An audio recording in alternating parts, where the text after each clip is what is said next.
DGP RS भट्टी को खुला challenge कहां से?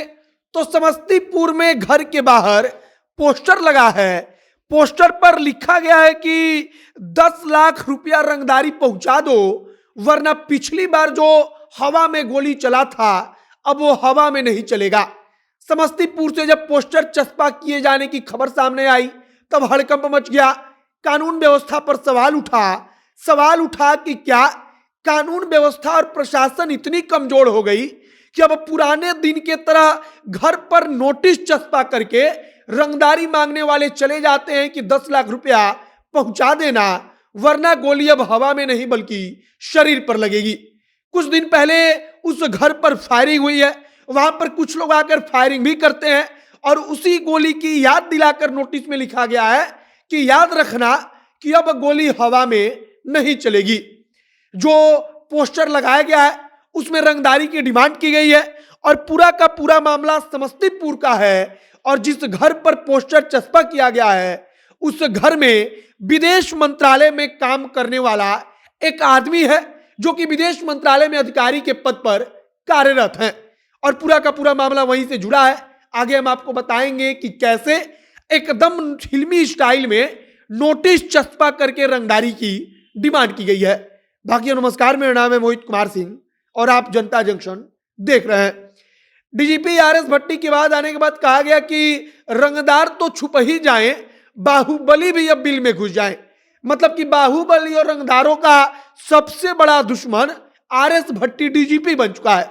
आरएस भट्टी डीजीपी बनते हैं और उसके बाद समस्तीपुर से खबर आती है कि समस्तीपुर में विदेश मंत्रालय में काम करने वाले अधिकारी के घर पर रंगदारों ने जाकर पोस्टर चस्पा कर दिया और उस पोस्टर पर लिखा है कि 10 लाख रुपया पहुंचा दीजिए, वरना अब गोली हवा में नहीं चलेगी। पोस्टर में पूरा क्या लिखा है पढ़कर सुना देते हैं।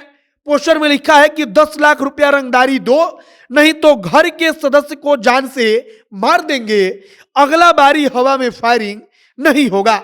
इसके बाद नीचे नाम लिखा है, राणा नाम से पूरा का पूरा नोटिस चस्पा किया गया है और इसके बाद से वहां पर जो परिवार है, जो इलाका है, वहां पर हड़कंप मचा है। अब केवल नोटिस चस्पा रहता है तो बात अलग होती, लेकिन कुछ दिन पहले उसी घर पर आकर के कुछ लोगों ने हवाई फायरिंग की थी।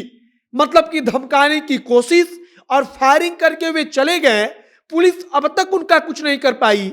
अब वे नोटिस चस्पा कर रहे हैं और नोटिस चस्पा करके 10 लाख रुपए की डिमांड कर रहे हैं।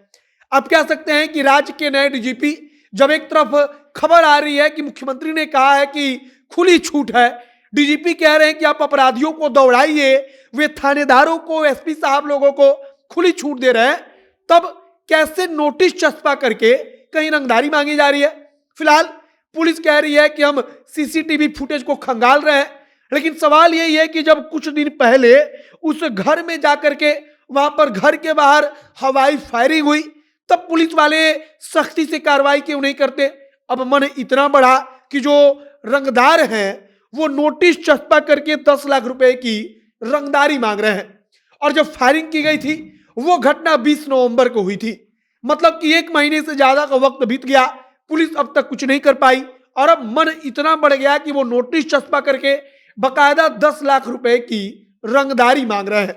और नए डीजीपी के आने के बाद से रंगदारी मांगने का, नोटिस चस्पा करके शायद ये पहला मामला है। आगे देखना होगा कि क्या, जैसे डीजीपी साहब को लेकर खबर चल रही थी कि अब इनकाउंटर का नाम आप सुनेंगे, तो जो लोग हवाई फायरिंग कर रहे हैं, दहशत बना रहे हैं, जो लोग खुलेआम नोटिस चस्पा करके रंगदारी मांग रहे हैं, उनका इनकाउंटर होगा, उनको पुलिस पकड़ेगी, उनके ऊपर कार्रवाई करेगी, उनको एसपी साहब और थानेदार साहब लोग दौड़ाएंगे। यह सब कुछ बड़ा सवाल है। बाकी अब आगे क्या कुछ होगा देखने वाला विषय होगा। अगर कुछ नई जानकारी, कुछ नया अपडेट आएगा तो हम आप तक पहुंचाएंगे। आप जनता जंक्शन के साथ बने रहिए। कैमरे से विशाल खड़े हैं और मैं मोहित कुमार सिंह। बहुत बहुत धन्यवाद।